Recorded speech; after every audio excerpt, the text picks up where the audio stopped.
page about how to participate online? Yes. Okay, Just so everybody's aware, I'm going to start recording the meeting now. thank you. I got the message.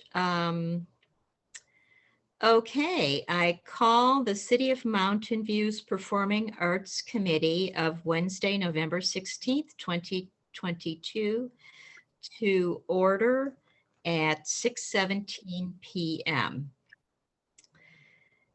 During this declared state of emergency, the meeting will be conducted in accordance with California Government Code 54953E as authorized by resolution. Please contact city.clerk@mountainview.gov to obtain a copy of the applicable resolution. All members of it should read, I think, Performing Arts Committee will participate in the meeting by video conference with no physical meeting location. Online, you may join the Zoom webinar using this link, https://mountainview.gov/meeting and entering webinar ID 868-0631-1145. You will be asked to enter an email address and a name. Your email address will not be disclosed to the public. When the chair announces the item on which you wish to speak, click the raise hand feature in Zoom. Speakers will be notified of their turn shortly before they are called on to speak. By phone, dial 669-900-9128 and enter webinar ID 868-0631-1145. When the chair announces the item on which you wish to speak, dial *9. Phone participants will be called on by the last 2 digits of their phone number. When called to speak, please limit your comments to the time limit allowed, which is up to 3 minutes. For instructions on using the raise hand feature in Zoom, visit https://mountainview.gov/raise_hand. So that was item 1, call to order. Number 2, roll call. Vice Chair Kumar. I'm here. Committee member Lee Lang-Ah is an excused absence. Committee member John McAllister. Yo, Okay. I And guess that's the same as here. it is. Thank you for changing things up a bit. And committee member Yao Yao. Yes. Okay, everyone is present or accounted for. Item number 3, minutes approval. 3.1, minutes approval. Recommendation, approve the October 19th, 2022 meeting minutes. Attachments. So does anyone have any changes or additions to the minutes as submitted?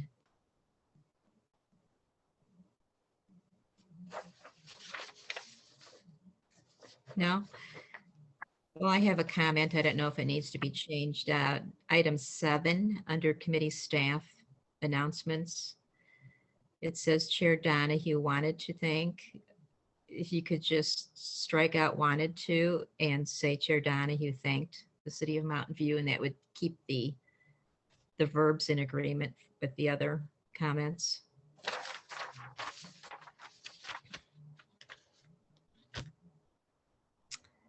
So hearing no objections or comments, I make a motion to accept the minutes with. Public comment.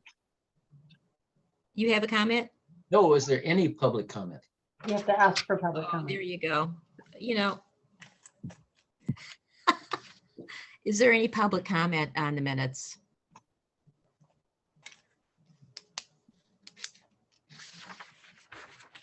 At this time, I see none.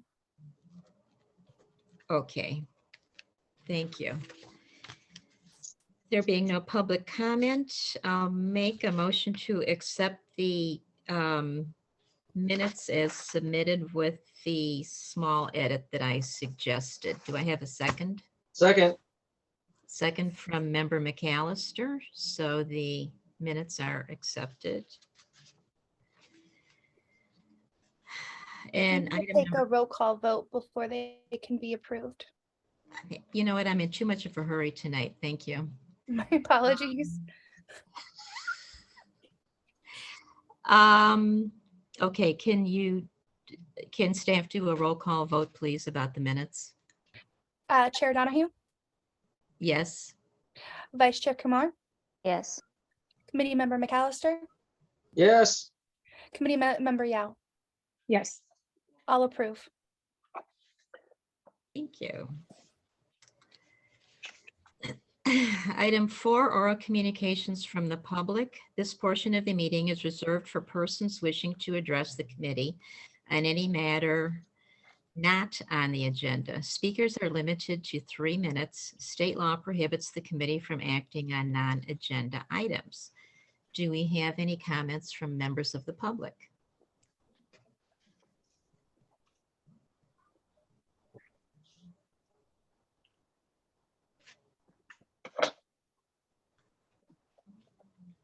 At this time, I see no one raising their hand, so I'm going to take that as none.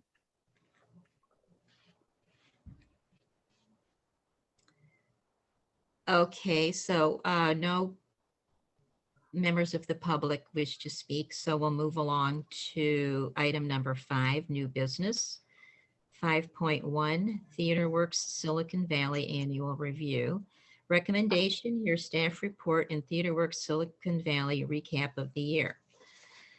Background, as part of TheaterWorks Silicon Valley, TWSV, long-term home company contract, staff will present a summary of performance use days, sales, and expenses, and open up discussion for opportunities to improve service and/or relations.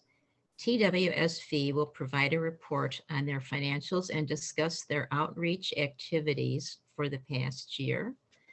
And the agenda included an attachment of a memorandum and a financial analysis. Would staff like to begin by making comments about the agenda that was submitted? The memorandum. Of course. Thank you, Chair Donahue. TheaterWorks Silicon Valley has been governed by a 25-member board of trustees led by board chair Holly Ward. Tim Bond is their Tim Bond has served as our artistic director since 2020, following the 50-year tenure of founding artistic director Robert Kelly. And they're a fairly large organization. This year, TheaterWorks Silicon Valley reported revenue of $9.6 million. That was in ending of June 2019. I'm not going to read this whole thing. I know they're going to give us a presentation. We have a wonderful history of a mutual beneficial home company agreement. The home company status requires that TheaterWorks perform a minimum of 6 productions, offered at least 3 different titles, and perform at least 50% of their annual season at the Mountain View Center for the Performing Arts. Of course, these last 2 years have been the exception to some of those rules, given COVID and the pandemic. So that will move me into the analysis. As you can see, their total tickets sold for the productions. We had some cancellations. That's what when you look at the first one, it says having our say, the dates, the MS is main stage, the CA is under usage days, means that was canceled. That would have been a performance, but it was canceled because of the pandemic. So of course we have 0 performance days, 0 total tickets sold. But as you move down, obviously Lizard Boy did very well. And you move further down, Gem of the Ocean did very well. Ragtime, very well in attendance and in gross ticket sales both. So the total tickets sold for the remaining 4 performances for the year were 29,597 for a gross ticket sales of $901,001.41. And then with expenses paid to the CPA, the net revenue is $692,667.65. So I will open any questions on these, and then we will give the floor to our guests from TheaterWorks for them to give us a presentation. Do we have any questions or comments? Yeah, I have a question. Yes, So a couple, actually, I have more than one. I have a couple of questions. So could somebody give me a little background on why they were requested to do at least 3 different titles, perform at least 50% of their annual seasons at the Mountain View Center? Has anything to do with trying to keep some consistency of revenue for the center? Or yeah, so just give me some background why we require them to do these minimum 6 productions and a 50% of their season at Mountain View. well, I can answer the 50% for them to be a home company. That's part of the agreement with the city, is that because they have another venue. In this case, not all the home companies have multiple venues, but in this case, TheaterWorks also has the Lucy Stern, so they have another venue. In order for them to be a home company in Mountain View and to get the benefits of being that home company, over 50% of their performances need to be done in this facility versus in their other facility. Is there okay, so what was the thinking about the 50%? Why 50% of their product has to be here? That's the agreement. That's a historical agreement. So other than the 50%, that's what that historical agreement for the home companies, those were made in, correct me if I'm wrong, Karina, like 1998. It's been a while. Okay. Okay, and then thank you for that part. So on was the city manager's department overhead included in the numbers that you gave us on the spreadsheet? No, Okay. So how much, okay, in the future, will there be including the city manager's overhead cost included? not that I know of. I know that you had asked for a profit and loss for the Mountain View Center for the performing arts, and that'll be coming back to you in January in more detail.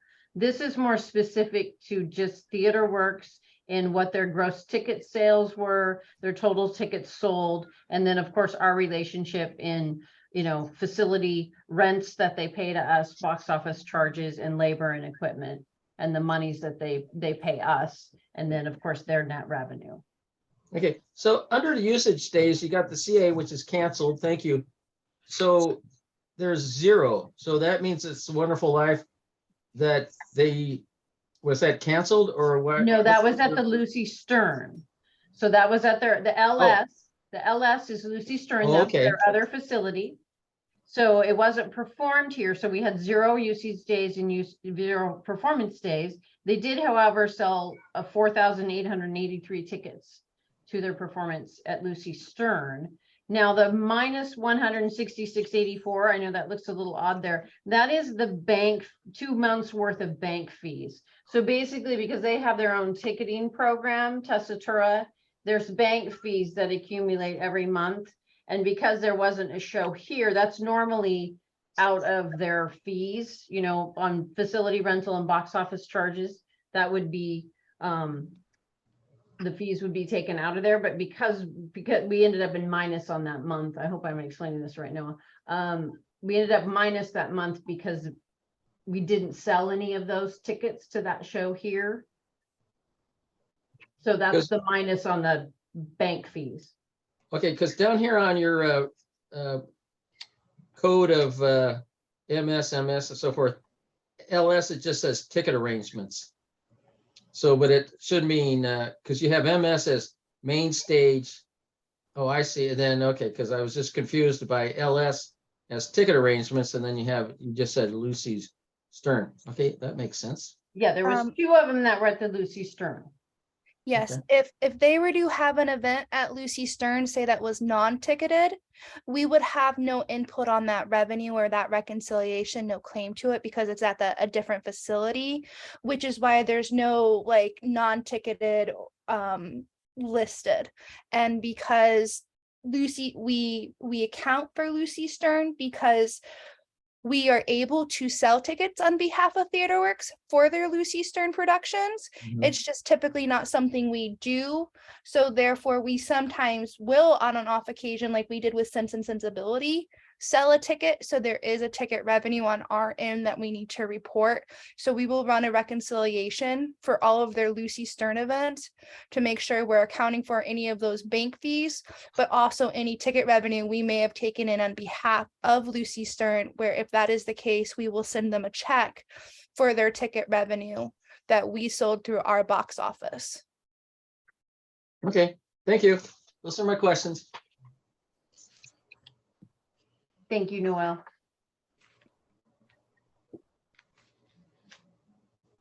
So now I will turn the floor over to our esteemed guests from TheaterWorks. Awesome. Thank you so much. So hello, everybody. My name is Karina Fiorenza. I am the interim executive director here. And I am graced with the wonderful Heather Orth, who is joining us.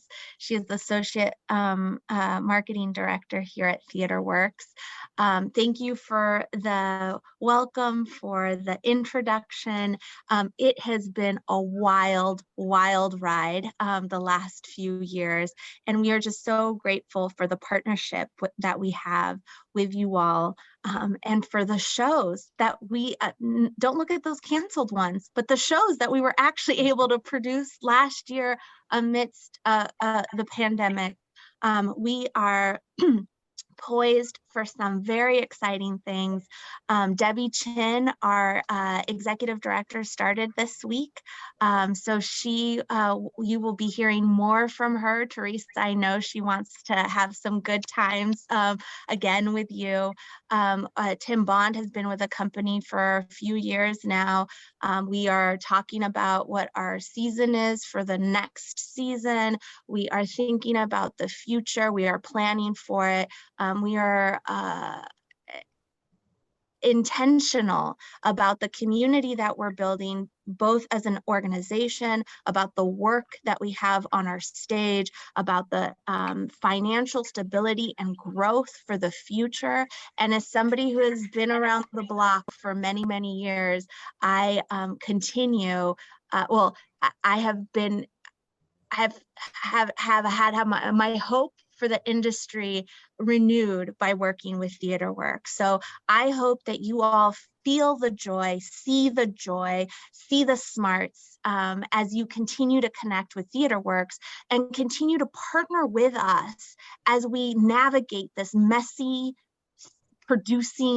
performing arts in this society in the future. It will require us both to flex and move in perhaps ways we weren't used to, but I think that there will be a lot of opportunity to bring people closer to the arts, to bring the community in alignment with what we're doing, and to be together in the kinds of work that we do, which is, producing work and adding stories and narratives that haven't been told as widely on our stages by BIPOC people, with an anti-racist lens, with storytelling that moves you, and again, with joy-filled rigor. So that is my little intro spiel, and I'm going to hand it off to Heather, who's going to tell you about our shows from last year, as she was actually with the company during that time. I was, Okay, it's true. Heather,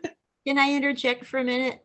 Mhm. I'd like to invite the other panelists to turn their camera on out of respect to our presenters. It's kind of unnerving to present to blank screens. Thank you. I'll go ahead and jump in. So hi, yes, my name is Heather Orth. I'm the Associate Director of Marketing at TheaterWorks. I've been with TheaterWorks in an official office capacity for I think 7 years now. I actually started with the company way back in like 2007 as a child wrangler and then just kind of kept coming back. As people do in the arts, that's how it works. Peter Chanot, our Director of Marketing, he sends his regrets. He had planned to be at this presentation, but after the meeting got moved, he actually had some travel plans, so he's off at a wedding in Connecticut. So you're with me, and I'm very happy that you are. I am going to go ahead and share a little presentation that he put together. I'm going to try and share my screen, and so we're all going to keep our fingers crossed. And there we go. Look at that, so pretty. And share. Yes, do you all see a TheaterWorks logo? Wonderful, we love that.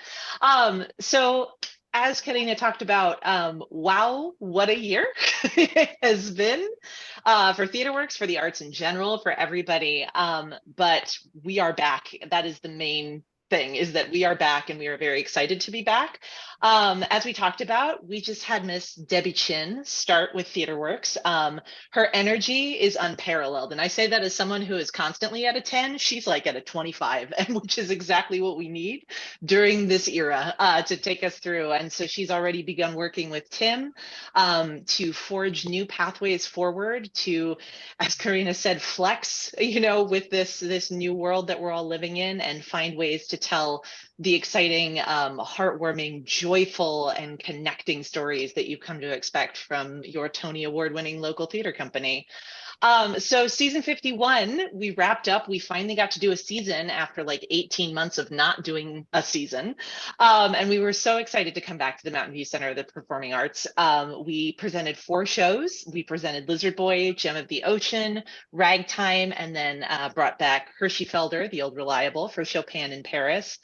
And I have to tell you, after that hiatus, I don't think any of us expected how moving it was going to be back in the space, to be sharing the space with people. Our tagline for the season was "Let's make some noise together."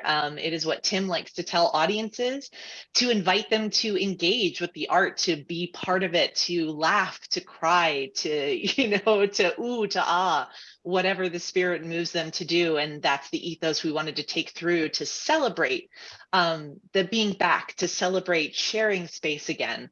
That said, obviously it was a very different time to share space. And so we put in a lot of work to make sure that our audiences felt cared for and felt safe, and that our artists felt cared for and safe as we all learned how to navigate this new world together. We had very strict masking requirements, some vaccination protocols, and we were very grateful for all the help that the Mountain View Center, in particular, their patron services staff, their front of house staff, was able to give us in adding a whole new layer to what always can be a chaotic thing to begin with, the getting of people into a building. And so adding another layer onto that, everybody really stepped up to the plate in a big, big way. And we're really, really grateful for that. We were also able to offer some streaming video options for patrons who did not yet feel comfortable coming back into the theater, really trying to find ways to make sure that people were able to stay connected to their local art, even if they were not in a place yet where they could physically be in the space with us. So our first main stage show was an awesome musical called Lizard Boy, very new piece about a very interesting young man who, as a child, accidentally got splashed with dragon blood, as it happens, standard Tuesday. And he came away from it with some pretty cool looking scales and a lot of social anxiety. And the show was about finding who you are, finding your own superpower in the things that you thought made you different, that the things that make you different make you special. And audiences responded in a huge way. This show connected, especially with a young audience, in a really big way. And we actually were able to help launch an international tour of the show off of the success of the performances at the Mountain View Center. They played the Edinburgh Fringe Festival this past August. They received rave reviews. And we also were able to work with Peter Katz and Pamela Baird of the Mountain View Chamber to put a display in one of the storefront windows of some of the costume renderings and the costumes on Castro Street, which made for a really cool visual way to sort of get a little behind the scenes peek at the show and help connect us to the wider boulevard at large. So Lizard Boy had a great run, and we followed that up with Gem of the Ocean in April. Gem of the Ocean, of course, by the great August Wilson, and it also marked the directorial debut of our new artistic director, Tim Bond. I say new, he's been with us for 2.5 years now, but he sure did have to wait quite a while before he was able to finally make his directorial debut with us because of the pandemic. And it was hugely well received. We got fantastic reviews. The San Francisco Chronicle gave us its highest rating.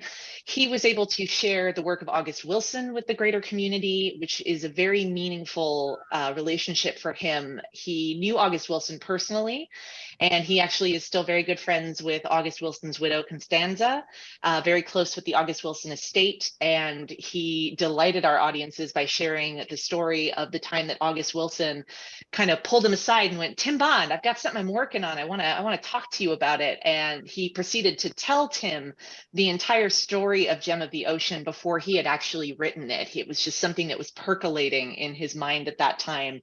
And Tim was one of the first people who got to experience the moving story of Gem of the Ocean. So it was a really special connection to this piece. So for it to be the first piece that Tim got to produce with us, really, really fantastic. And we also were able to welcome a lot of new ticket buyers to TheaterWorks with this piece. There are a lot of people who are very interested in the work of August Wilson, and we were able to expand our reach and reach communities that we hadn't been reaching before with this show. And it was just a really wonderful experience. The next show was Ragtime. Ragtime, the long overdue Ragtime. Ragtime was supposed to be performed in the summer of 2020. It was going to be one of the big last directorial coups of Robert Kelly, who was our founding artistic director, much loved. And we actually shut down 1 week into their rehearsals. This cast was all assembled. The set was actually fully built. So we went, you know what, this is not the end. We're going to store this set. We are going to tell every single person in the show that they are welcome to come back because we are going to do this show.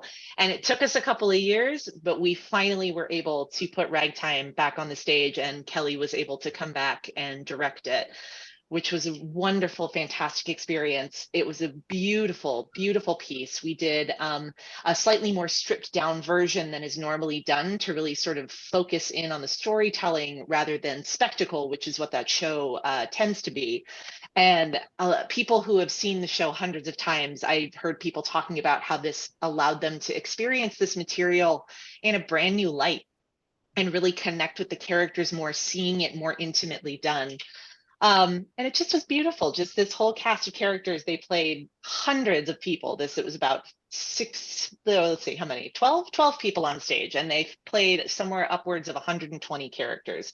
Really, really amazing feat of artistry with Ragtime. So beautiful show. Oh, I love that picture. There's our set, the set that waited in mothballs for 2 years and still stood. And then we rounded things out with our old friend Hershey Felder, a mainstay. He started doing shows with TheaterWorks, I think, back when I started in the box office in 2015, and we have had a long and fruitful relationship with him ever since. Audiences love Hershey Felder, and they came out in droves for him, as they always do, and were just transported by his Chopin in Paris. They were overjoyed at getting to see him again after a 2-year hiatus. And we had sold out performances the entire last week. And so we really want to thank the Mountain View staff and the chamber members who helped us navigate the bottleneck of the Art and Wine Festival, because that, of course, was happening during our final weekend, which was very sold out, and it was a very popular Art and Wine Festival. So lots of feats of infrastructure there and just getting bodies to the right place. So again, we cannot thank you enough for your partnership on that, for your help on that. It really made a huge difference in the audience's enjoyment of this piece. And there's Hershey doing his thing. So by the numbers for Mountain View alone, TheaterWorks has 714 individual subscribers. We've got 300 donor households located in Mountain View. We had 5,620 admissions to shows during the 51st season for our Mountain View shows. And all told, we have 10,879 Mountain View households in our database. That is a big old chunk of Mountain View that continues to engage with TheaterWorks, that is part of our family. Many of them have been with us since the company started in 1970. They are just people who have stuck with us from the time we were a teeny tiny little theater doing shows in parking garages all the way up to winning a Tony Award in 2019. And I think it's really beautiful how the community continues to support us, and how, you know, we hope that we are able to move forward, continuing to support the community and bring really high caliber and thought-provoking art to this constituency. So we're looking ahead now. Season 52 starts, oh gosh, in like 2 weeks. So it's very soon. And we're really excited. We're just really excited to actually have Tim's first real season, where he is at the helm. He's gotten to lead the choosing of all the shows, and he's really able to let his artistic voice guide this upcoming season. So we're very thrilled to have that. And the shows that we are doing at the Mountain View Center, we've got 3 shows. We're doing a 6-show season this year because of the way the scheduling worked out with last year being sort of wonky. Things got shifted this year, so we're doing a slightly abbreviated season. We normally do 8. This year it is 6. We are doing 3 shows at the Mountain View Center. The first play, and this is a sneak peek at our art for the shows. The first play is a new play called In Every Generation by an up-and-coming young playwright named Ali Viterbi. It is about a Jewish family and their experience with Passover through about a millennia of tracing it all the way back to the BC era, and then taking it into the future and asking questions of community and family that sort of ring through the ages. And that's going to be playing at the Mountain View Center first thing in the new year in January. We're going to be following that with a new play also called A Distinct Society, about a very interesting library that actually exists that sits on the Canada-US border. The border runs through the middle of the library. And this becomes important during the Muslim ban of a few years ago, where you have a family that is trapped on either side, and the only place that they can meet is in this library, where it becomes sort of this neutral ground. And it's about it's about our relationships to each other. It's about how we navigate helping each other, and when we're able to sacrifice our own needs to help the greater good. And then we're finishing out our season at the Mountain View Center with the beloved classic Steel Magnolias. We're really excited about this. Audiences are very excited. It's a really well-loved piece. That's going to be in June at the Mountain View Center, June running through July. We've got a wonderful director for it, and we are going to be telling this story in a multicultural voice, and we are going to be casting it non-traditionally and using it as an opportunity to re-examine the material and to look at community and how communities support and uphold each other, and care for each other and become family for each other. So that's what season 52 is looking like. As Karina said, we are moving forward already with selecting plays for season 53. We got to get that ball rolling, and we can't wait to see what comes next. One last thing we want to talk about is our arts engagement department, which is brand new. It is run by a dynamic woman named Alejandra Cisneros. She is bringing such new life to TheaterWorks with her ideas about engaging the community. And her whole MO is wanting to make sure that we are welcoming new audiences, that we are creating things like community workshops, partnerships with local organizations, ways to bring the arts directly into the community, trying new school residencies, in addition to our already longstanding student matinee program, introducing the next generation of artists and leaders to TheaterWorks and to theater as an art form, because we have to, for theater and the arts to survive. We have to find ways to engage with our communities and to engage with the youth of our communities and show them that this is a place for them. This is not an exclusive fancy place for only fancy people. It is a place for them to tell their stories and see their stories performed. She's also created this exciting new thing we've been doing called In Conversation. In the past, we have done audience talkbacks with the cast, and audiences have enjoyed them. But what Alejandra has decided to do is open those up and create these community conversations where we focus on topics that are, either touched upon in the show or things that are related to the show, and finding deeper ways to connect that to the art.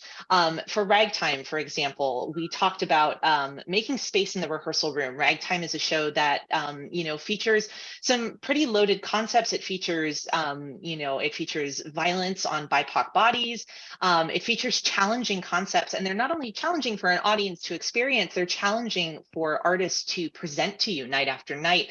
And so Alejandra arranged for Judith Nihe, who is our artist counselor, to do a talk back with the audience, talking about what that looks like, what it looks like to make space in the rehearsal room for care and for consent and for really intentional conversations about how we are presenting things and making sure that it's a safe space for people to explore these emotions that are going to inevitably come up when you're presenting work like this.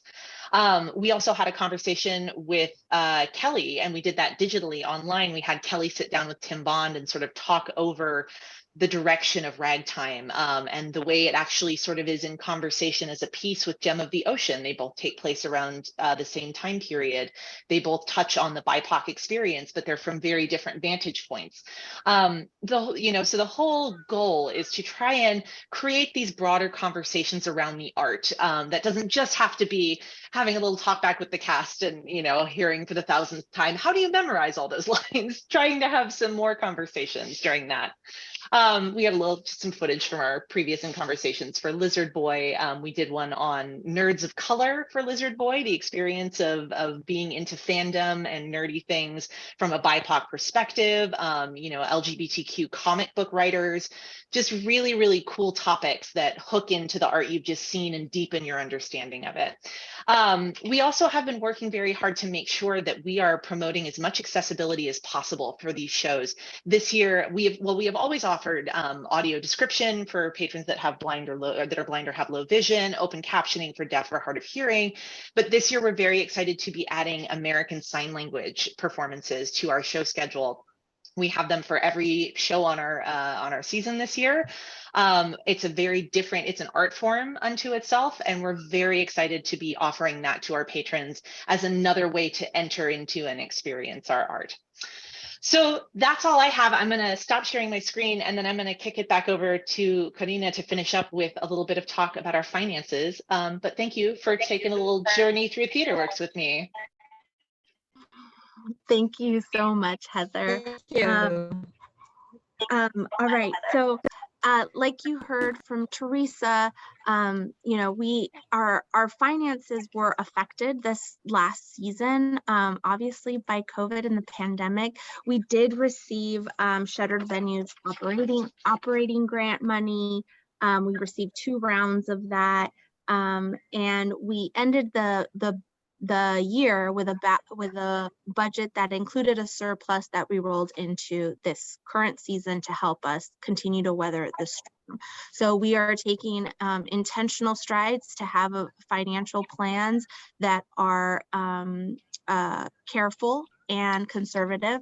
And we know based off of surveys that we're seeing from ADA and out in the field, ticket sales are down. We see that now too. How do we pivot? How do we think about the work that we're doing and connecting it to humans? And also, what is our return on investment? Where are the places that we might be leaving money on the table, might be leaving connections on the table?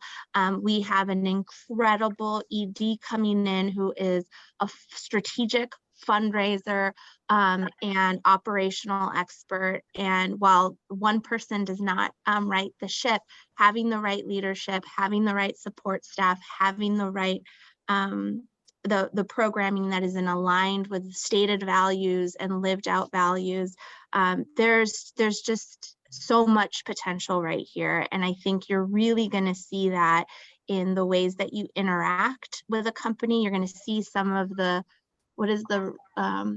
sewing of some of this work that we've been doing. One of the things that I've been talking about with staff for the last 5 months that I've been with them is like, how do you eat an elephant? Well, you eat an elephant one bite at a time. As gross as that may be, don't call PETA on me, but like this one bite at a time.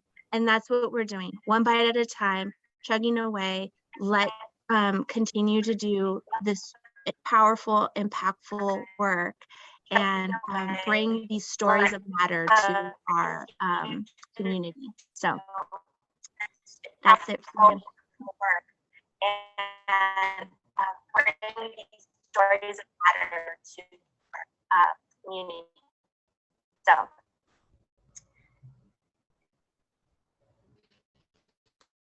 That was an interesting reverb, wasn't it? Well, thank Like, you. Thank you. Do any members have questions for our panelists? Ragtime. Alistair?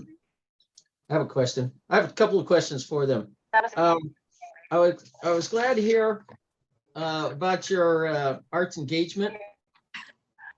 And I was wondering if you could give me, do you have any kind of So is it unusual for you to dip to your endowment income? I have a question. I have a couple of questions. I was glad to hear about your arts engagement. Carol, can you mute for a second?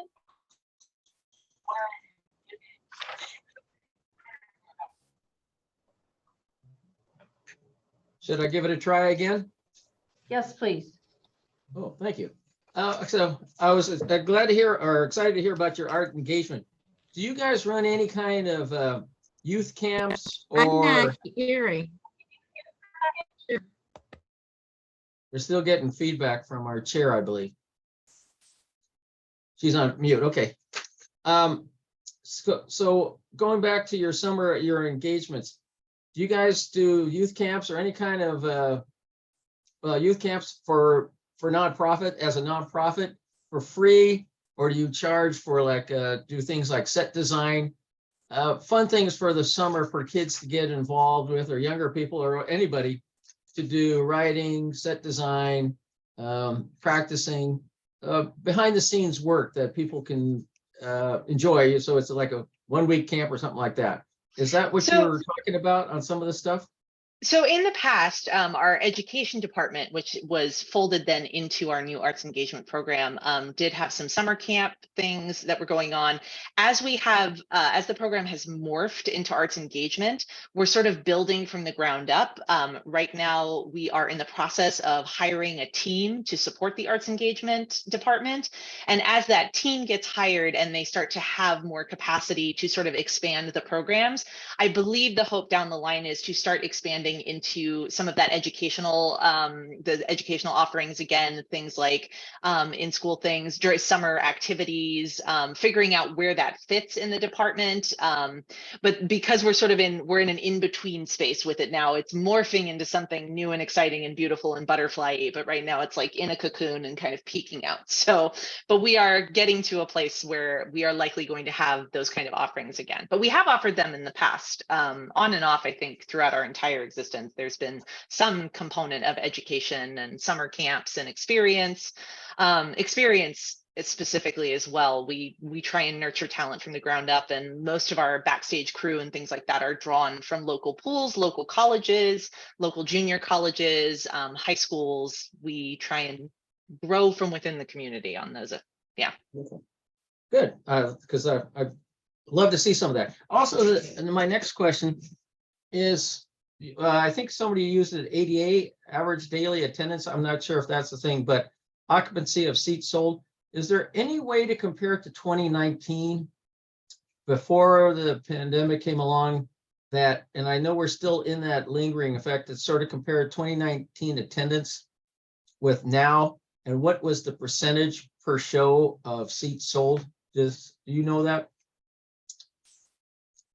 We can do that. We can do that. And I don't know if Heather and her team have that off the top of their head. I don't have it in my brain right now. The interesting part about that, John, too, is like how the behaviors of humans have changed, especially in terms of their consumption of entertainment, and especially in terms of their consumption of live performing arts. So it's a data point for sure.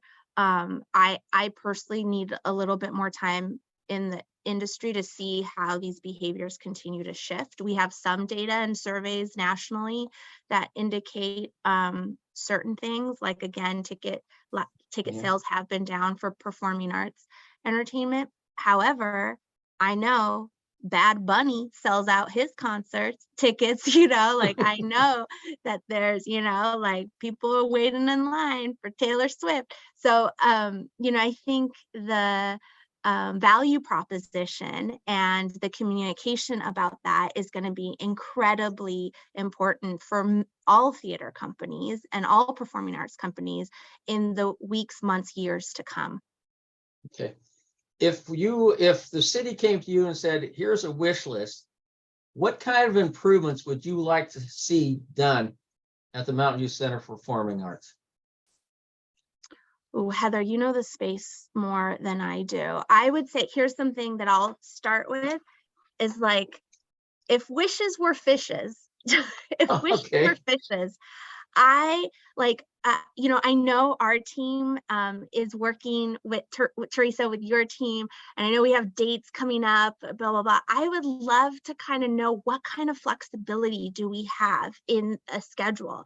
Like, what are the, I don't know the space personally, but like, what are those other spaces? How can we partner together to really meet your needs and ours on maybe a community level, on a production level? It's like, what's possible now? Because things changed for theaters, but I know they must have changed for performing arts centers as well, right? Like, I used to run a dance company in Chicago, and it's like we were with centers all the time. Like, things are different. So, maybe in this era too, and in this time of transition on a leadership level for Theater Works and for you all too, like, this is a time for us to come together and be like, okay, what works, what doesn't?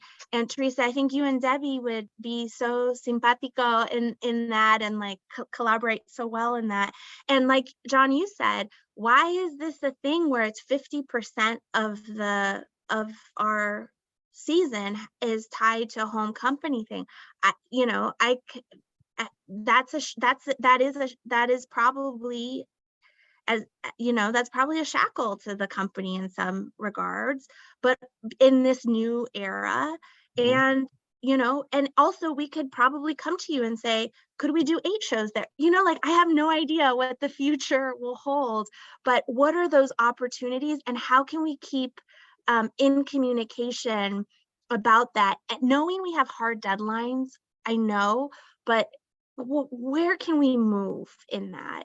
We have a lot of issues with our other theater space on ADA, bathroom access, lines, etc. That, I don't know, Heather could speak more about Mountain View Center, but those are things that we think about. And we have, I think we saw the survey results from, it's like over 10% of our subscribers and ticket buyers are over 81 years old.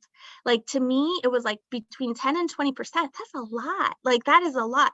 So we have to be thinking about those things, because we've had people say to us, we do not want to return to that other space because of this issue. That is lost revenue for us. That's lost relationships for us. And that means that our work and our artists their voices aren't getting out to as many people as possible.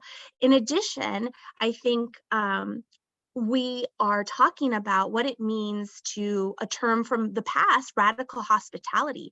But if we translate that to now, it is like, what does belonging mean? When you walk into the space, when you're treated by an usher or a ticket taker, a box office, right? Like, where is the cultural symmetry there? Where are those aligned and where are they not aligned? And how, if we are progressive in a particular way, or we have these values in a particular way, and those aren't necessarily actualized values for your staff, that's going to be a disconnect. So I think making sure that we're in a line. I'm not saying these things have happened, but if I have an incoming executive director who talks all the time about radical hospitality and worked with Anna Deavere Smith in a way that theater organizations are not used to, it is, how can I be of service to you, not as a subservient person, but as I want to I want to offer you comfort and joy and care in this way. And that is how I'm going to support you. And so I think, especially in the front line, you know, if we could make sure that those things are aligned, and how many people do we need for this and that, like, that would be awesome. And then I think probably, Teresa, we need to talk about like how, I don't know this enough, but like, how does the Tessitura thing work? Is that working out for you guys? Like, what, you know, like, let's pick apart, put it back together, pick it apart, and really work in collaboration to support the artists. And I'm sure you're having these conversations with your other home companies and other artists in the area. But, you know, TheaterWorks has been an itinerant company since it's at the beginning of time. So we are used to flexing. We're used to doing things from here and there. We know, and also we want to have some more stability, and we want to have some flexibility. So I think those are some things that I'm hearing now, and I know Teresa and our team will continue to have conversations about it. So hopefully that is helpful to you, John, and your team there as well. It is helpful, but how about fixed assets? The Yeah. actual facilities. Yeah. What about the facilities? Heather, do you have any specifics as somebody who's been in the space?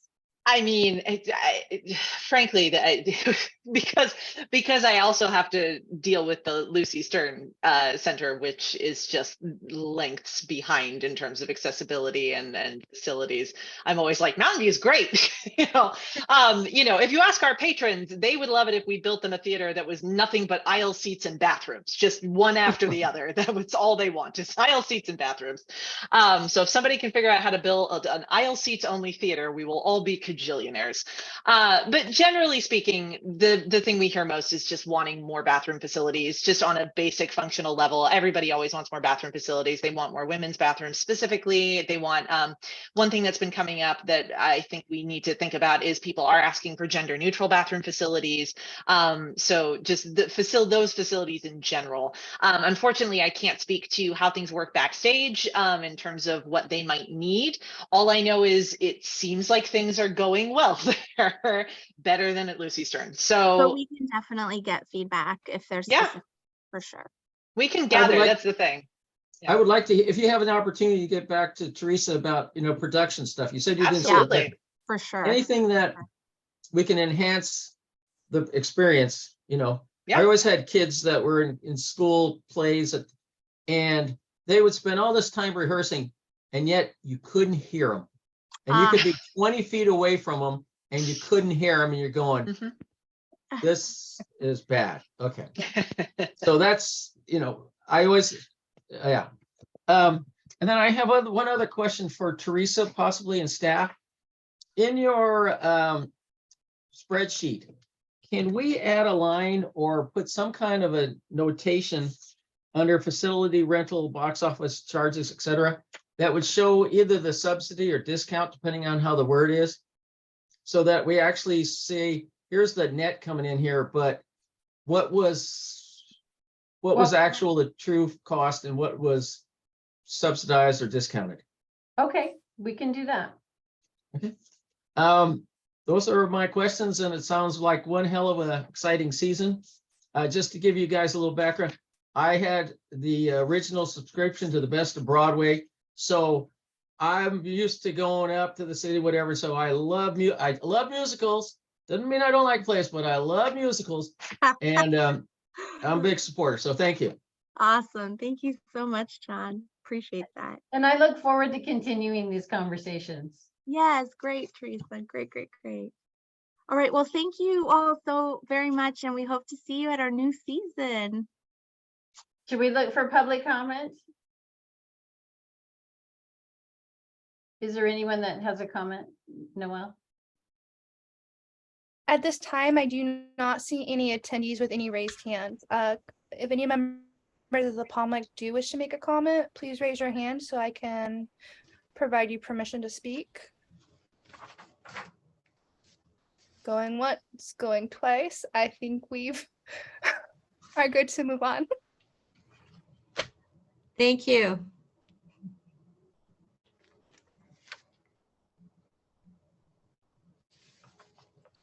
Okay, we're going to next agenda item 5.2, Upstage Theater Annual Review.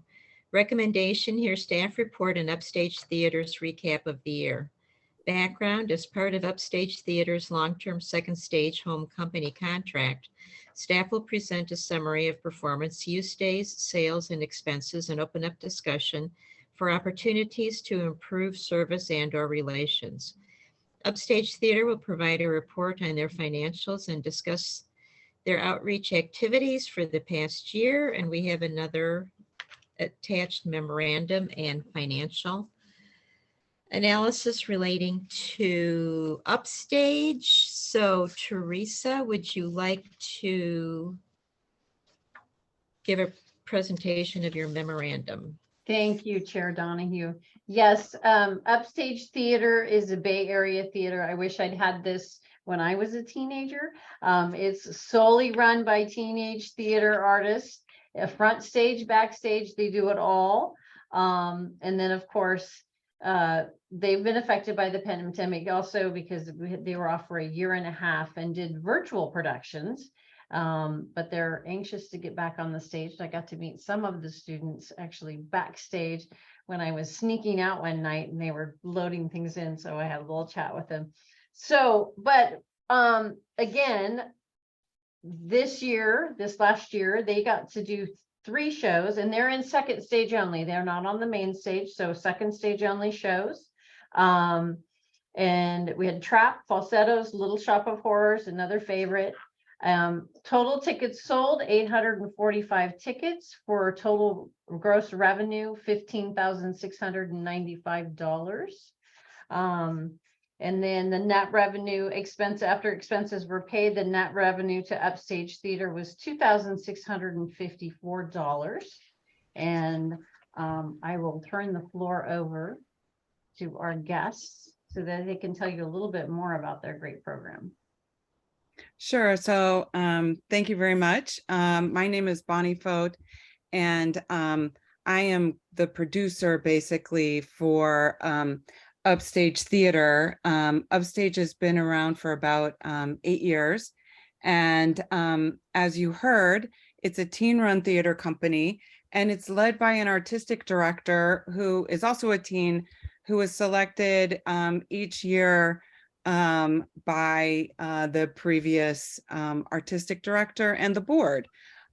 So given that we're a teen-run theater, I'm going to pass it off to Val, who is our artistic director for this year, who's going to tell you a little bit about our productions from last year, and then I'll fill you in on the finance piece. So Val, go ahead. Thank you so much, Bonnie. Let me quickly screen share with my handy visual aid here. Can we all see? Kind of. We have a presentation. Okay, awesome. Looks good. Great, thank you. So hi, everyone. Pleasure to present to all of you today.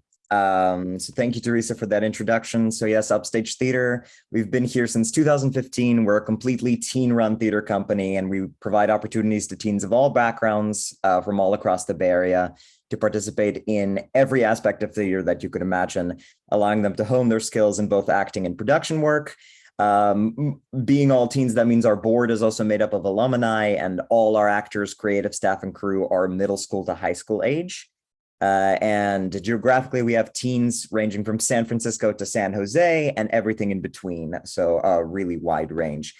At our company, there is no participation fee for actors or staff members, and that is one of our core values. Signing up for anything is as easy as registering for an audition slot online or reaching out to us on social media or through a current member. As someone who was recruited for a tech position at Upstage a few years ago, I was thrilled at the ease of the process to engage with the company.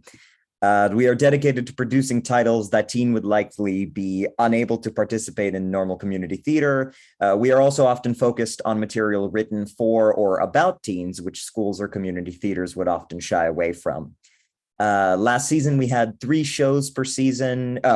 We maintained 3 shows per season, 1 play, 1 musical, and newly 1 play or musical. This past season was our first season with 2 musicals and 1 play. I'm going to go ahead and skip forward here.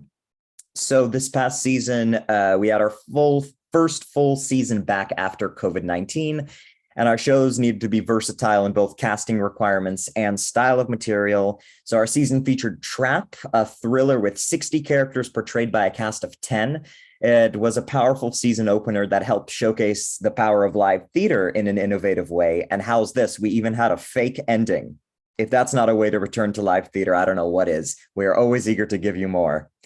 Next, we had Falsettos, a sing-through musical featuring our first live band, a very timely, touching musical for all of us.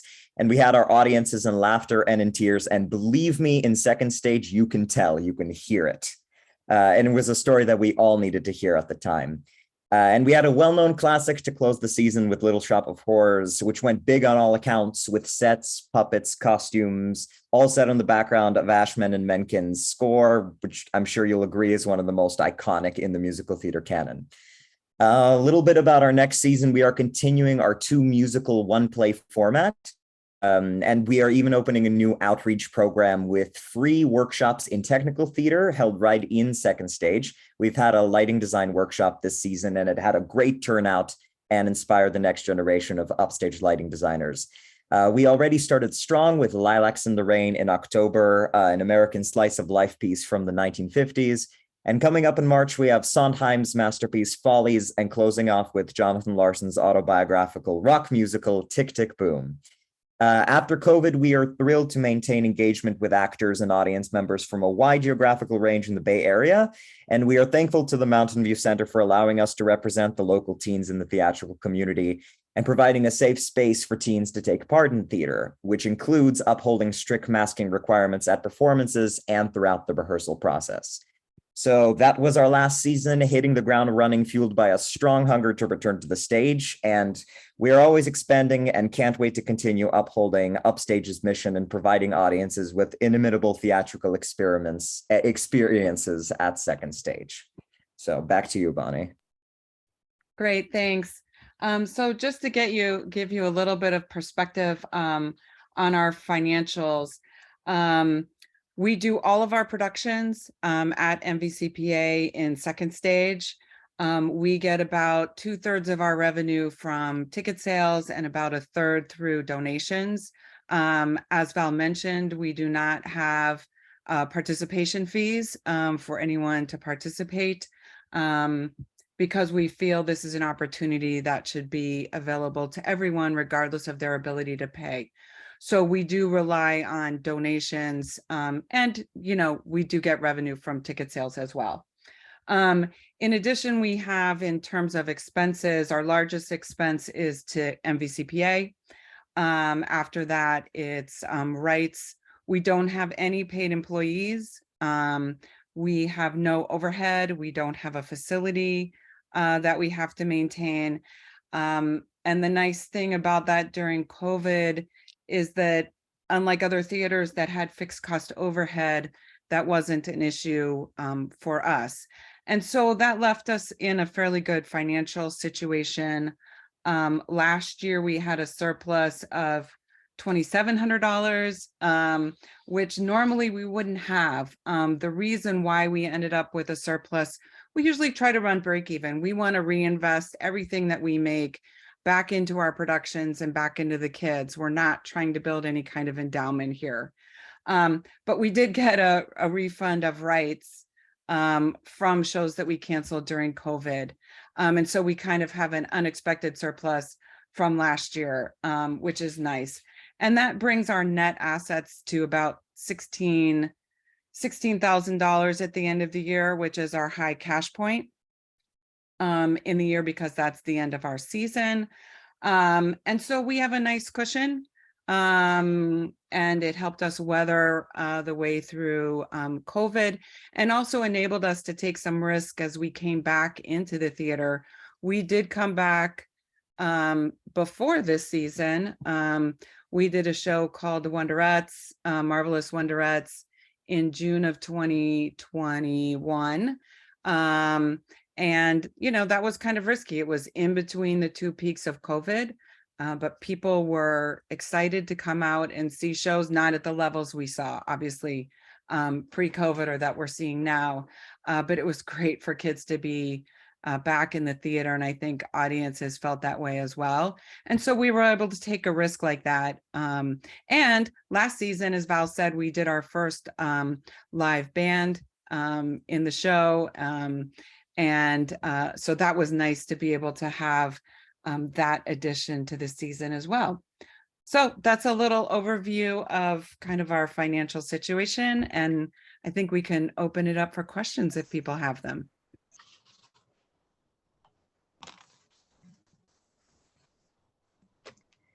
Member McAllister, you're muted. Someday you'll regret that sound. Okay. I would just like to get a little more information about your group, because you say you're it sounds like a fun activity but it's serious, but you say it's a Bay Area theater, and yet you go from San Francisco to San Jose and I guess East Bay and whatever. So where is the executive? I mean, you're a nonprofit, I guess, and you're based somewhere. So where's your base, and how did you end up at Mountain View? So I'll go ahead and take that one, Val. Like I said, we don't have any facilities. It's virtual and has been since the start. We ended up in Mountain View at the MVCPA, as Carol remembers, because there was a fee waiver program. My daughter, who was one of the founders of Upstage, was trying to find a location in the Bay Area to, use for these performances. And she saw that Mountain View had a fee waiver program. And so she applied to that program and was granted the fee waiver for the first show that they did, which was Heather's. And from that, we really got attached into MVCPA and have done all of our performances since then. They're on second stage.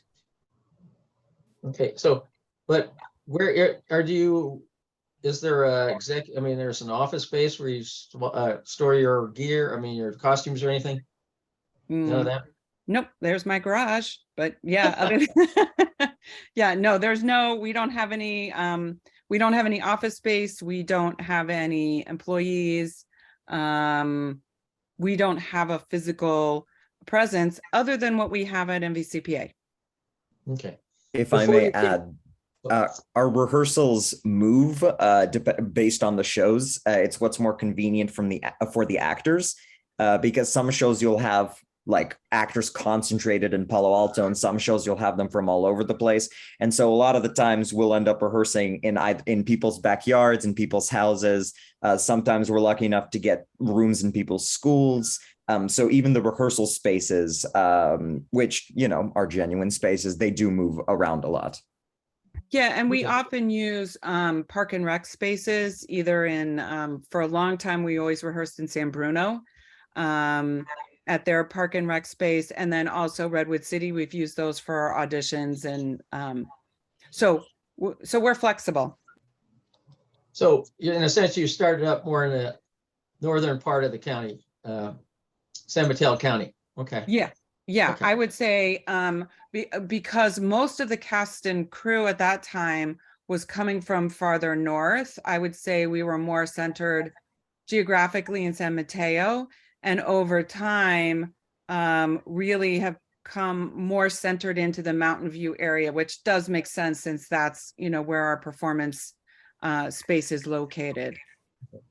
Have you been any ability to get some of your cast members to the next level of Theater Works? So as they do it, it's an audition, and hopefully the Theater Works are looking at these young, talented people. So actually, my daughter Juliana, who started Upstage Theater, worked at Theater Works on a fellowship. She went to theater at University of Michigan in directing, and she was an intern at Theater Works before pre-COVID, and did work with them both in casting and worked with David Kelly on some of their new works and producing stage managing those with him. And we've also had performers. I mean, one of our performers from Heather's is now on the West End performing in Six. We have other alumni who are either in musical theater programs, drama programs, or directing programs all over the country. It's a fairly young alumni base right now because Jules, who started the company her sophomore year, just graduated from college in April. So I think there will be, we'll be seeing even more of those alumni working in the profession as time moves on. Oh, okay. I was just hoping there's some connection between the two companies. Yeah, okay. And then I do have a question for staff. I was looking at the percentage of gross. Is there a small fee that is charged? Because both of them have this percentage of gross. And I was just wondering what's the percentage? So the percentage is usually 10% for our nonprofits. And that's the difference between the discounted rent that they would pay and then the percentage of gross. So it's a discounted rent plus a 10%. So if they don't make enough money, it's just the rent fee. If they do make some money, then we take a small amount to make up for a little bit of the discount. Because I was looking at it for the Upstage group and I was looking at, so their gross ticket sales were 15,000. So if you're saying 10%, that would be $1,500, and yet it's only $449. And so is that the Yeah, where you get, but so when you look at the first one, John, on Trap, we didn't take any percentage of gross from them. okay, It has to do with what the usage of the facility was. So their rent that they pay. And then if on that, like in that case on Trap, they didn't make any money that would have gotten them to a point we would have taken a percentage. okay, great. So, yeah. How many seats are in second stage? 160, I believe. Yes. 106? 160. 60, okay. Mhm. Have you And guys we had a had- sellout yet? Yes, we had one sellout last season with falsettos. It was grand. Okay, so now you have a goal, 2 sellouts. So there you go. Okay, Indeed. thank you. That answers my questions. Thanks, John. And also, I understand with Upstage, a lot of the members provide technical support, which saves expenses for center staff to do sound and lighting and all of that. That is correct. We have an all-team tech crew, designers, operators, and we make sure that those of us who are the designers are able to train the next generation so that they can continue to being designers. And that has been a continuous movement throughout Upstage's history. Yeah, PAC was involved with some of the early productions that Upstage did. And so I actually got involved with some of the cast members, and I was really impressed and amazed with how with the network and how they recruited. Oh, I have a friend who can do sound. Oh, I have, and I'm like, wow, they're 16. they're doing all this. I mean, it's pretty amazing. So that it looks like for Trap, your labor costs were lower than other things, and that maybe did that contribute? Yeah, so the difference for us is that we have an extra day of tech for a musical than what we have for a play. And so, our costs in terms of facility costs and staff is higher when we do a musical than when we do a play. Okay. Is the ticket charge more for a musical? No, we have consistent pricing between plays and musicals. It's just, I think it's easier for customers that way to, it's the same price every time they come to an Upstage show, and plays are just as good as musicals.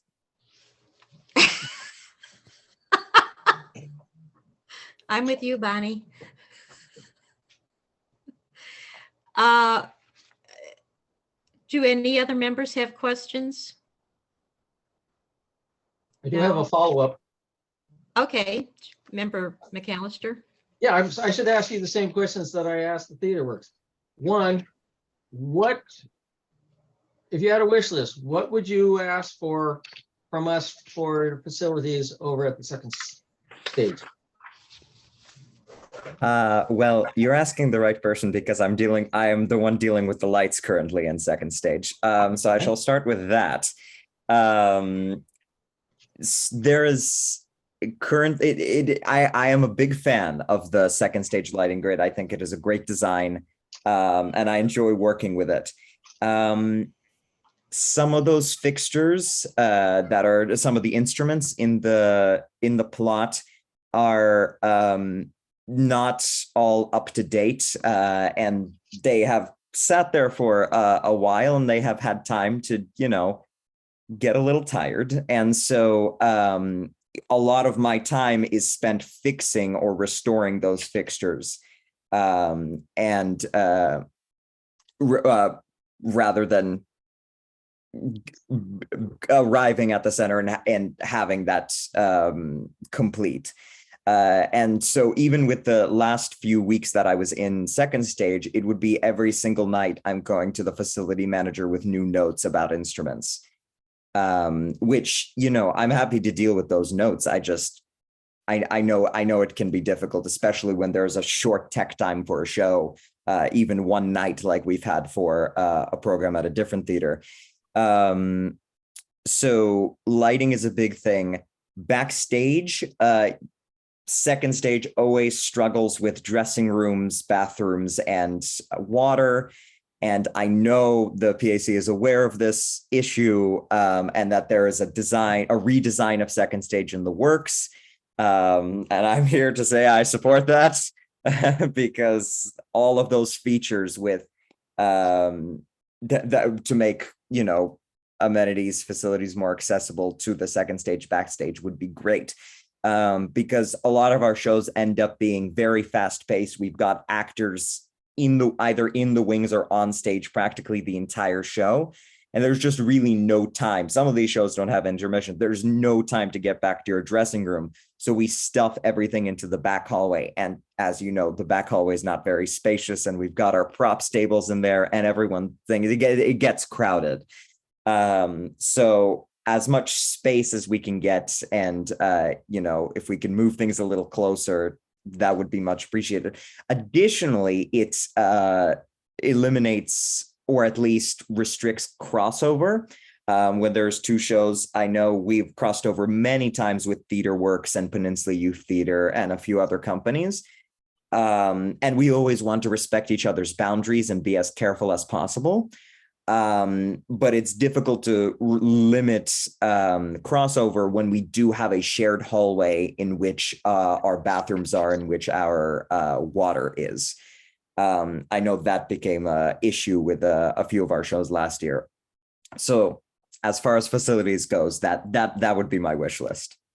And So I'll add Val- one minor thing, which is if the piano was not also sitting in the back hallway, it would be a huge, huge win for us, because it's an obvious place to put costumes and like props, and like, we have to keep saying, don't put stuff on the piano. So yeah, if We there was know a the place sign is that could there. go. Yeah, the sign is there and we all read it. It's just so tempting. So Val, could you help me with some of your vocabulary? Sure. You were saying lights, but you also said instruments. So Instruments are the lighting fixtures themselves.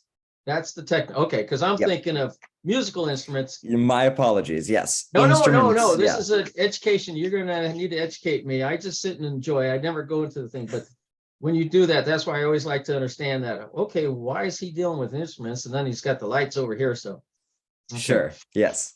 And Val, do you know what your average attendance was?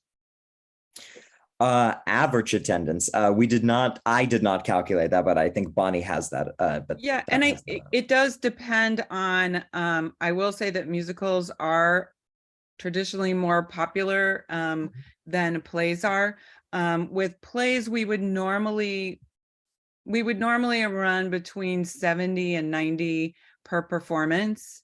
And with plays, we do three performances per show.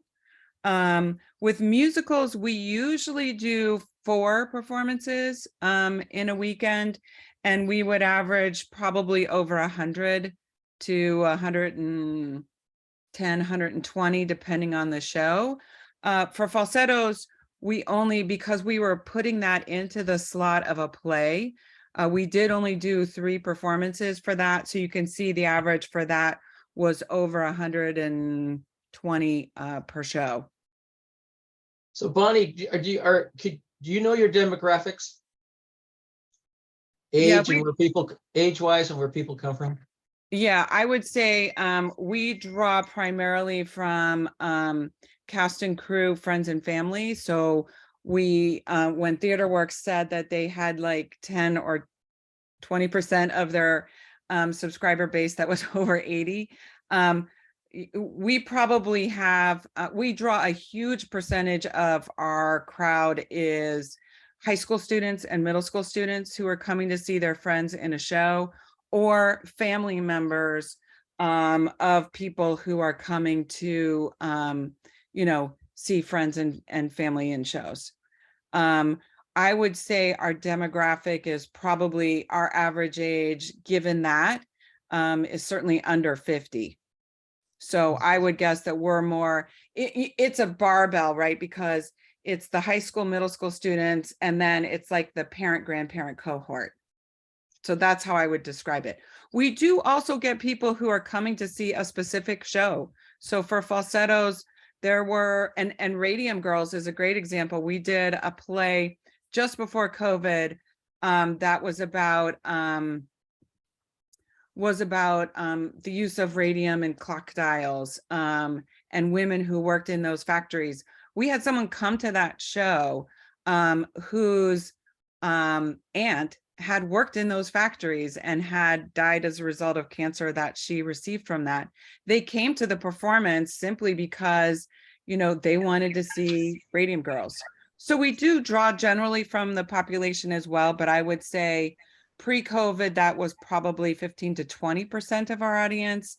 Post-COVID, I really think people are sticking closer to home. I would say that's more 5 to 10% now, but I expect that that would grow as people get more comfortable coming out to see live theater. Do you guys offer a subscription? We don't. We haven't done subscription-based pricing. It's a little complicated, given that we started out with the way we started out is our first season was 1 show, 1 performance, right? We did, you know, 3 shows, 4 shows of Heathers, and that was it. And then we worked up to 2, and then we kind of got to 3.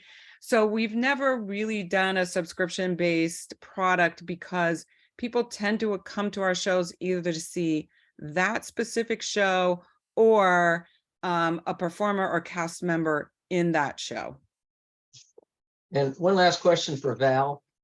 When you ask water, are you talking a drinking fountain? I mean, what do you mean by? Correct. It's what they have in the main stage back hallway. Additionally, I believe this was a addition over quarantine, was the water bottle filler on the fountain. We always ask our actors to bring our own to bring their own water bottles, so that would be very, very nice. Our solution to the you know, to help the crossover was bringing our own water, and that creates unnecessary waste, and we would like to avoid it if possible. Has that been changed? I mean, bring a 5-gallon yes, that is what we have done. We have brought our own water filler. However, if you're asking for a wish list of amenities, that is what I would. Okay, no, sometimes the simplest solution is right in front of you. Thank you, Val. Appreciate it. Yeah, I mean, just to explain, during COVID, we couldn't access the water fountain and the refiller because TheaterWorks had exclusive use of that particular part of the space. And so, but now that hasn't been an issue as much for us now, but it still is that whole crossover issue of, you know, when PYT has, you know, 80 you know, young kids that they're trying to corral onto the stage, and we're trying to get back at the same time to get to water. It's awkward. And I don't like to have water, huge things of water sitting in that backstage hallway. It's just not super conducive to that. Thank you for that update. I'm sure our staff will be able to find a suitable solution for you guys. No, I appreciate it. And Val said too, there is the, you know, the second stage in the works. We need it sooner than later, so it will happen. You know, and I'd like to, on Radium Girls, I believe it's an option for reading in some high schools. It's part of their literature. Yeah, I think that's right. Yep. Yeah. It has also become quite a popular high school title, and Upstage almost pioneered that because it wasn't done too often before we did. And nowadays, everyone is getting their hands on the rights. Well, I'm almost afraid to admit it, but my hometown is Radium City. Yeah, they were supposed to do a movie right when we came out with it pre-COVID. There was a movie of Radium Girls in the works, but I think COVID shut that down. But it's a great story. It is a great story, but thank goodness none of my relatives were involved in it. So I'd like to open this up for public comment. Does the public have any questions or comments regarding Upstage Theater?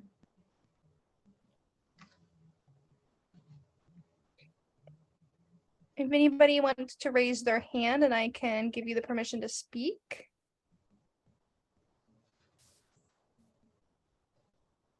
At this time, I see no comments or nobody wishing to make a comment. Okay. Oh, it's Great. So I good. think we would just like to thank MVCPA for, you know, being there for us and making Upstage possible and continuing to support us in all our work. It's kind of a novel thing to, you know, have teens running everything. And you guys have just been amazingly supportive of all of our work. So thank you so much. Well, thank you. And you continue to amaze your group. Well, thank you for that presentation. So I think that closes item 5.2. And the committee will be moving along to 5.3. 2023 Performing Arts Committee meeting schedule. Recommendation: approve the proposed 2023 Performing Arts Committee meeting schedule. Attachments: there's a memorandum and a copy of the council policy.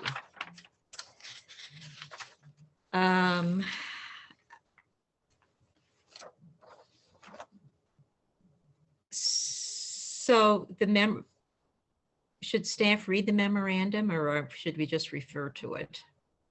I think we can refer to it. It's the general meetings that we have, and then of course excluding July and December because we do not meet in those months. Right.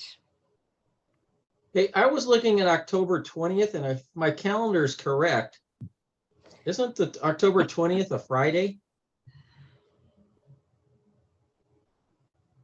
Well, let me look.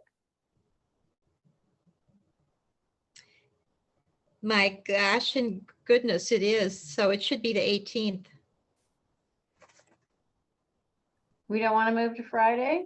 18th. Correction. And then November is a Saturday. So is that a party at Saturday. Teresa's house? What's going on? Yeah, we're gonna have a party at Teresa's house. Well, I just looked at September. And that should be the, okay, let's do this. September 20th. October would be 18th. Yeah, 16 Saturday. September would be the 20th. I'm wondering if we got our months and our dates. Or you got the real. When we skipped July, I think we might have gotten off here. So August actually should be added. Oh, criminy sakes, my apologies here. So August would be the 16th.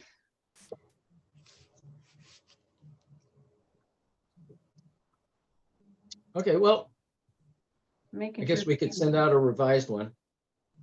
And we're gonna vote on it. Teresa, at this time, why don't I make an update to this through document processing and resend it out to the committee members tomorrow to make sure it's accurate? My apologies, I was out of office last week and we had somebody step in my absence. So I can go through and make those corrections, Teresa.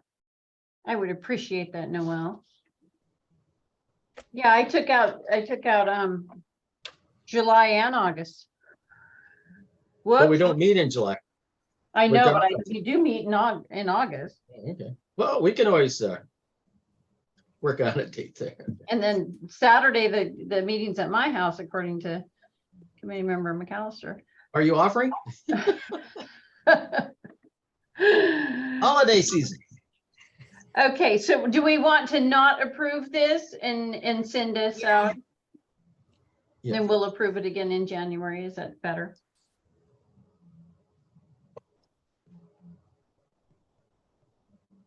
And we can- Probably, I mean, is there a rule about us, any timing on us approving this?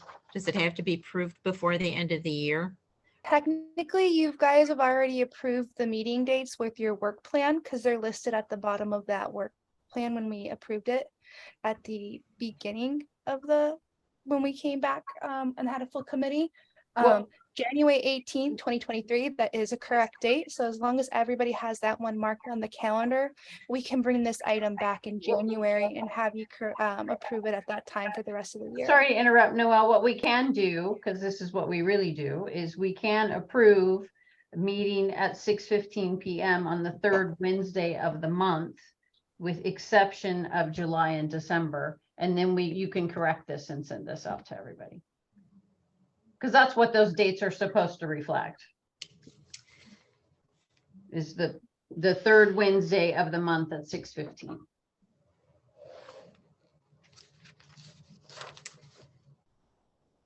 That sounds like a very elegant solution. Do I have a motion to approve meetings on the third Wednesday? So Basically, moved. So moved. I think you Yeah. have to read the first two sentences under analysis. Okay, okay, I make a motion that the Performing Arts Committee approve meetings at 6:15 on the third Wednesday of the month, excluding the months of July and December. Do I have a second? I can second that. Okay, moved by committee member McAllister, seconded by Vice Chair Kumar. Can we do a roll call vote, please? Committee member Chair Donahue, Yes. Vice Chair Kumar, Yes. Committee member McAllister, Yes, Committee member Yao, Yes. all approve. Thank you. So the motion passes. And then this is an information piece, I guess, the advisory bodies policies, which is really pretty informative and useful to refer to. Does anybody have any comment about the policies?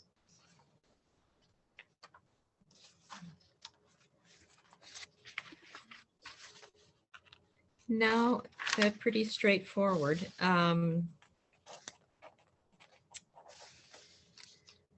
Okay, moving Were along. there any comments from the public? I'm not sure Oh, if right, to ask them. that's true. Are there any comments from the public on city council policies regarding advisory bodies? Please raise your hand to be called on.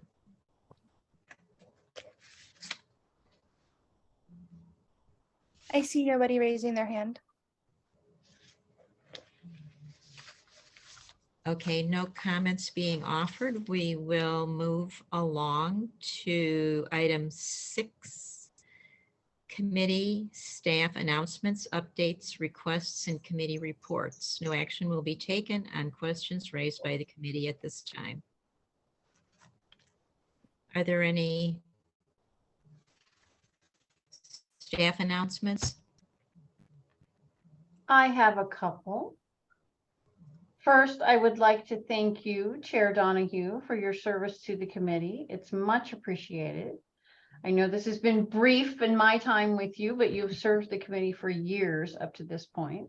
So I'm sure that I'm saying thank you on behalf of all of us, but I'm sure that they can speak for themselves. But I really appreciate your expertise. Thank you.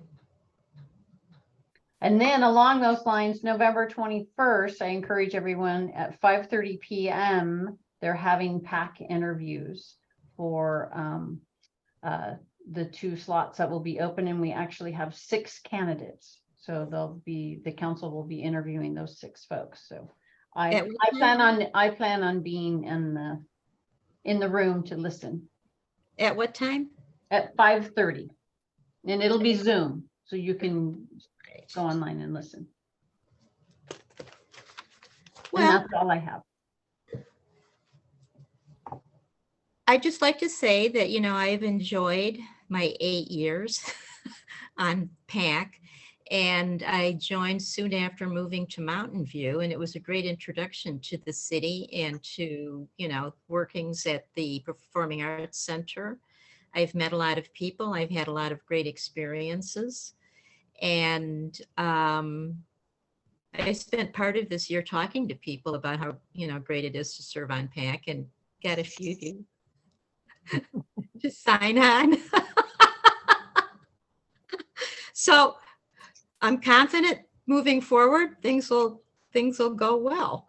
And so I just like to, thank staff and everybody that I've worked with for all they've done and all the collaborations that we've had. And, time to move on. I'm looking into other things. So thank you, and good luck to, best wishes to Teresa, getting, her feet wet the first year. Happy to hear about what she's got planned so far. And I think it's just time for change all around. And so change is good. Thank you, Carol.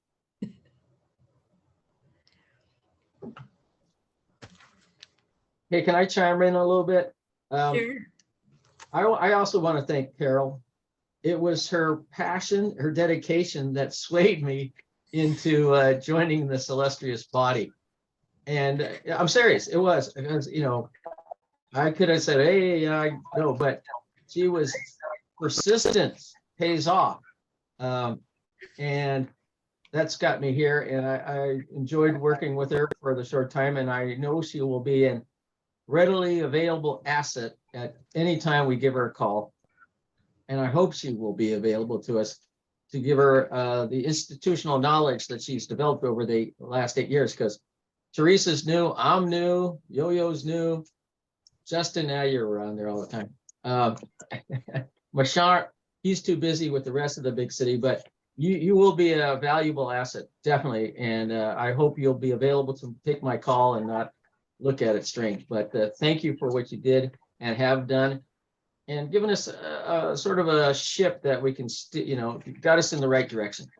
So I appreciate for everything that you've done, and you will not be forgotten. So thank you.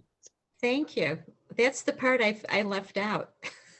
Yes, I will be available for comment, for consultation. And I'd be happy to hear from, any of you about PAC or other things. So feel free to keep in touch.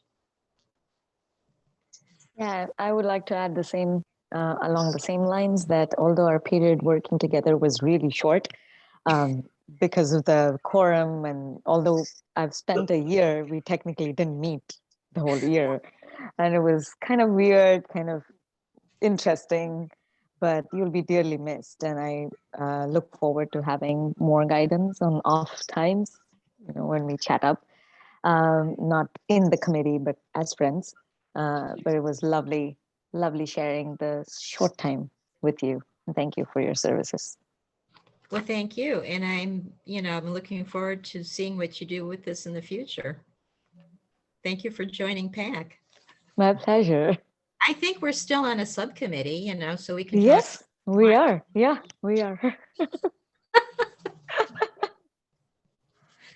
So Look do forward I, to that. do I have to ask for public comment about this?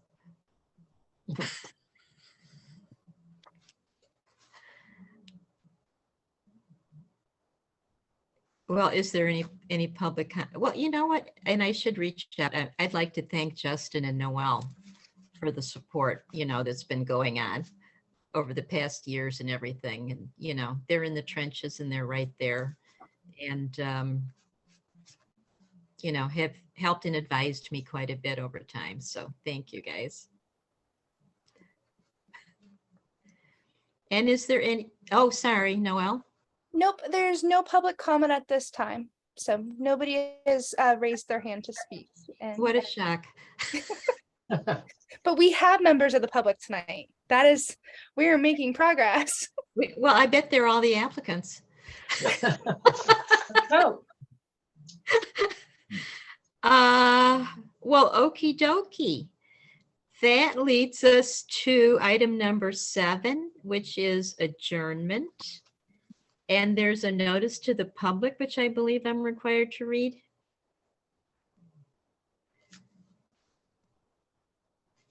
Which I might have to change.